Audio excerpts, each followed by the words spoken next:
Most parents think their kids are too young to learn about money, but that one belief is costing them years.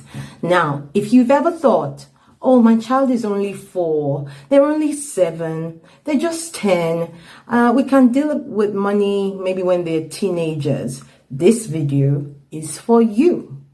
Now, here's the truth. Kids learn about money whether we teach them or not. They're always watching what we do. Most parents don't talk to their kids about money until they're teenagers, but by then, the teenagers have already formed their beliefs. For example, some of them might just think, well, money just comes from my parents. Saving is harder than spending.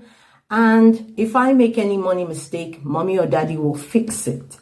Now, the thing is, whether we teach them or not, as I said, they're watching us and they're learning. In my case, I saw my parents make money and I saw them pay bills with it. So when I grew up, I thought, well, you just have to be able to pay your bills and that's it. That's the whole point of money. The real answer is that money education doesn't start with budgeting or investing. It actually starts with age-appropriate activities. So I'm going to break down the 4 milestones that I've come up with. So you have the 3 to 5-year-olds, you have the 6 to 8-year-olds, you have the 9 to 12-year-olds, and then you have the teenagers, the 13 to 16-year-olds. So for the 3 to 5-year-olds, all they need to know is that money is used transactionally. So that means it's exchanged for something. So if they want a packet of crisps and they've got £2, they need to exchange their £2 and get their packet of crisps. And for the next milestone, which is the 6 to 8-year-olds, this is when they start to make choices. And I talk a lot on my channel about the 3-jar system. So this is where they start to decide, I want this to go into my giving pot, I want this to go into my saving pot, I want this to go into my spending pot. And then the next milestone is our 9 to 12-year-olds.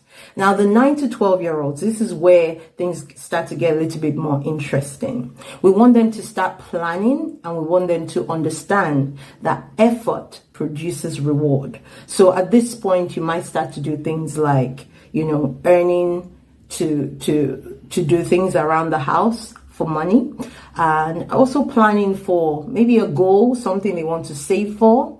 Now, to the next milestone, which is the teenagers. For the teenagers, is understanding real life consequences of money.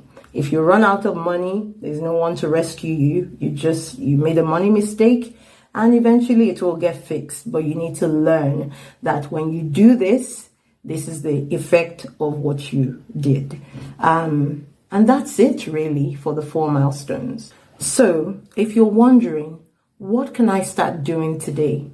From today, you can start narrating your money out loud. So you could say something like, we're saving for this, we're choosing to buy this instead of that, or we have a long-term plan for the holiday that we're planning for next year.